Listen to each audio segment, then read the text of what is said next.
अस्सलाम वालेकुम एवरीवन। आज मेरी बेटी का फर्स्ट बर्थडे है और उसकी सेलिब्रेशन के लिए हम सब यहाँ पे इकट्ठे हुए थे। एंड यू नो बट जब आप पेरेंट्स होते हैं ना, तो आपकी सबसे ज़्यादा खुशी यही होती है कि आपके बच्चों की बर्थडे सेलिब्रेट की जाए। और स्पेशली जब आपके बच्चे की फ़र्स्ट बर्थडे हो तो आपकी एक्साइटमेंट का लेवल ही कुछ और होता है। एंड यू नो बट मैं यहाँ पे बहुत ज़्यादा एक्साइटेड थी। अपने बच्चों की वजह से ही तो हम पेरेंट्स बनते हैं। एंड ये सारा का सारा अरेंजमेंट उसके पापा ने करवाया था। और ये सारी चीज़ें देख के मुझे बहुत ज़्यादा अच्छा लग रहा था, क्योंकि रात के टाइम स्पेशली ये चीज़ें बहुत अच्छी लगती हैं। एंड मेरी जो बेस्ट थिंग होती है वो यही होती है कि यार हम वो चीज़ करें जो शायद हमें भी खुशी दे और दूसरों को भी देख के खुशी दे। तो ये सारी की सारी अरेंजमेंट जो है वो मुझे बहुत अच्छी लग रही थी। सो यहाँ पे हम सारे इकट्ठे थे। एंड सब जो है वो ईज़ी, आज तो सेलिब्रिटी बना हुआ था, हर किसी को उसके साथ पिक्चर लेनी थी। और शुक्र है खुदा का कि वो रोया नहीं, वरना मुझे इतनी टेंशन लगी हुई थी ना कि बच्चे की जब फर्स्ट बर्थडे होती है ना, तो उसको रोना बहुत आता है, क्योंकि वो गैदरिंग देखते ही बच्चे ऐसे परेशान हो जाते हैं। खैर इसी ने बहुत ज़्यादा एंजॉय किया सबके साथ, और सबके साथ ना खुशी से मिलता है। काफ़ी सोशल है मेरा बच्चा छोटा सा है लेकिन काफ़ी सोशल है। सो इसी के लिए केक जो है वो हमने कस्टमाइज़ करवाया था, इसी की स्पेशल पिक्चर लगवाई गई थी उसके ऊपर। तो यहाँ पे सारी की सारी फैमिली जो मतलब हमारे नियरेस्ट हैं वो सब इकट्ठे हुए थे। इसी के केक के लिए ना हमने स्पेशल इसकी पिक्चर लगवाई थी जो रिसेंट हमने खींची थी। तो ये जो है वो बहुत अच्छा केक लग रहा था, और हाँ खाने में भी काफ़ी टेस्टी था, बड़ा मज़ा आया इसको खाने का। सो यहाँ पे मैंने इसको अपना वीडियो बनाने के लिए कहा, और ये अपनी वीडियो बनाई जा रही थी। ये बहुत बुरी बात होती है ना लेकिन बच्चों से यही एक्सपेक्ट कर सकते हैं आप। खैर यहाँ पे हमारे केक कटिंग की बारी आ गई। सो यहाँ पे हमने केक कटिंग की।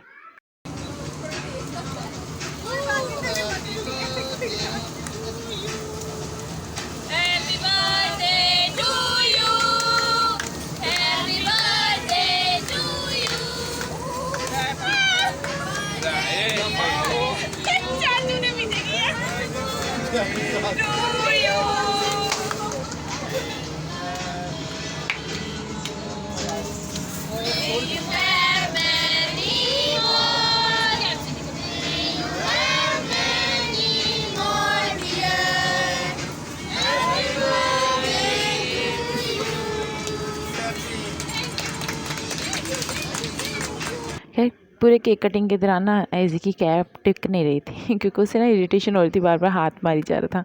तो उसने एक तो पिक्चर के लिए बर्दाश्त की, लेकिन फिर उसने उठा के वो मारी, भाई ये लो मैंने नहीं पहननी सो यहाँ पे ये मेरी खाला की फैमिली है। पता है ऐसे छोटे छोटे फंक्शंस का ना यही फ़ायदा होता है कि आपका फैमिली गेट टुगेदर हो जाता है, वरना डेली आप तो मिलते ही नहीं हैं एक दूसरे के साथ। तो बस ऐसे जो है बहाने से मिल लेता बंदा। तो ये बड़ा अच्छा एक इवेंट होता है कि आप सब एक दूसरे के साथ मिल के बैठते हैं और मज़ा भी आता है। सो यहाँ पे हमारे एजी के मामू और उनकी फैमिली, यानी कि मेरे भाई और उनकी फैमिली, तो ये तो मेरे करीब ही रहते, तो बस मैं और एजी इनके घर आते जाते रहते हैं। और बड़ा बस एजी इनका बहुत लाडला भाई। एजी से सब ना उदास हो जाते हैं एक दिन भी एजी उनके घर ना आ जाए तो एजी को भी बस ना उनसे बहुत ज़्यादा प्यार है। शायद सबसे भी ज़्यादा प्यार ना एजी अपने मामू से करता है और मामू के पास चला जाए ना, बस वो किसी के पास नहीं जाता है, कहता है भाई अब ना मुझे हाथ लगाओ कोई भी। हालांकि दीदियाँ से बहुत प्यार करती हैं, लेकिन ना बस बच्चे हैं ना, तंग भी करते हैं। तो ये मेरा छोटा भाई और उनकी फैमिली है। तो ये जो है वो दूर रहते हैं, तो इस वजह से इतनी ज़्यादा मुलाकात इनसे कम होती है एजी की।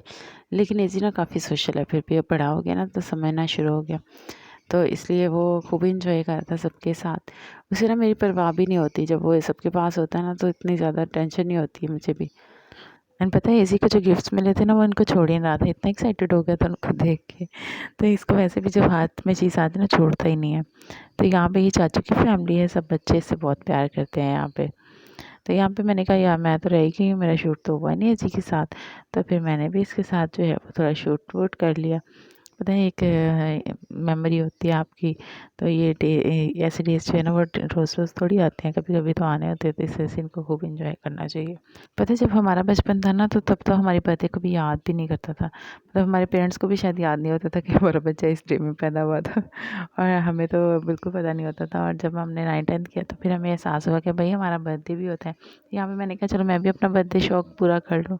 यहाँ पे डिनर सर्व होने वाला था, मैंने कहा इससे पहले कि सब जो है वो खाने पीने में बिज़ी हो, तो मैं सबको एक एक दफ़ा कैप्चर कर लूँ, क्योंकि जो है ना ये कहते हैं ना कि वीडियो बनाना भी एक आर्ट का काम है।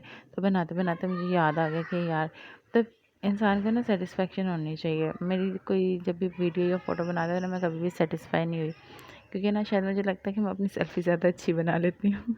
मतलब एक सेटिस्फेक्शन होती है ना आपको किसी के काम से, लेकिन वो फिर इंसान जो अपने हाथ से काम करता है ना, उसको किसी के काम से सेटिस्फेक्शन नहीं होती। तो मुझे भी कभी किसी के काम से सेटिस्फेक्शन नहीं हुई, तो मैं अपना काम खुद ही करना पसंद करती हूँ। तो यहाँ पे जो है वो सबको कैप्चर करने के बाद मैं पहुँची इसके मामू मामी की तरफ। तो एज़ यूजुअल जो है वो अपने मामू मामी के साथ बिज़ी था, और उनके साथ वो खूब एंजॉय कर रहा था। इवन तो उसने खाना भी उन्हीं के साथ ही खाया था। तो यहाँ पे जो है वो इधर अलीशा को मैंने पकड़ा, मैंने कहा आ जाओ यार, फिर तुम लोग कहोगे हम नज़र नहीं आए। और अलीशा जो वो अपने कामों में बहुत बिज़ी रहता है। इनको कैप्चर करना बड़ा मुश्किल काम है पता। तो यहाँ पे ये हमारा मेन्यू जो है वो सर्व हो चुका है, सब खाना खाने के लिए बैठ चुके हैं। तो पता है यहाँ पे चाइनीज़ ही मिलता है आपको और कोई नहीं है।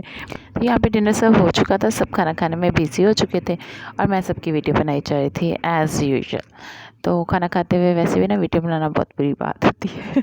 लेकिन चलो कोई बात नहीं, मैंने तो ऐसे रैंडम ही सबको लिया, मैंने सबको जो है वो क्लोज़ करके थोड़ी ना दिखाया है। तो यहाँ पे मैंने सोचा कि मैं भी थोड़ा सा खाना खा लेती हूँ। तो मैं यहाँ पे एतन के साथ ही सेट हो गई, एंड एतन मेरे से बातें करता जाता था। मतलब वो खाना छोड़ के ना बातों में लग जाता है। वैसे कह दी यार पहले खाना खा लो फिर बातें करना, तो कहता पप्पू जी नॉलेज मिलता है ऐसी बातों से। तो मैंने कहा यार नॉलेज बाद में ले लो ना, पहले खाना खा लो। एंड यू नो व्हाट, उसने चाउमीन के अलावा कुछ नहीं खाया था, वो भी थोड़ी सी खाई थी।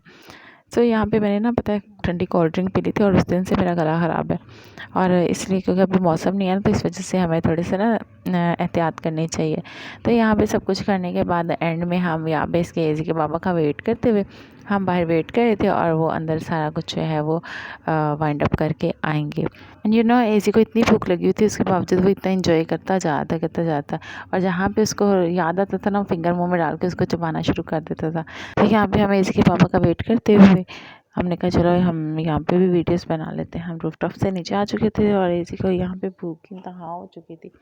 सो हमने कहा चलो जल्दी जल्दी अब घर चले ताकि एजी को दूध पिलाइए। देखिए बैग मैंने पास रखा होता, लेकिन एजी को दूध पिलाने का टाइम नहीं मिला मुझे कि मैं इतनी बिजी थी। सो ये मैं घर जाके इसको पिलाऊंगी, घर यहाँ से हमारा करीब ही है।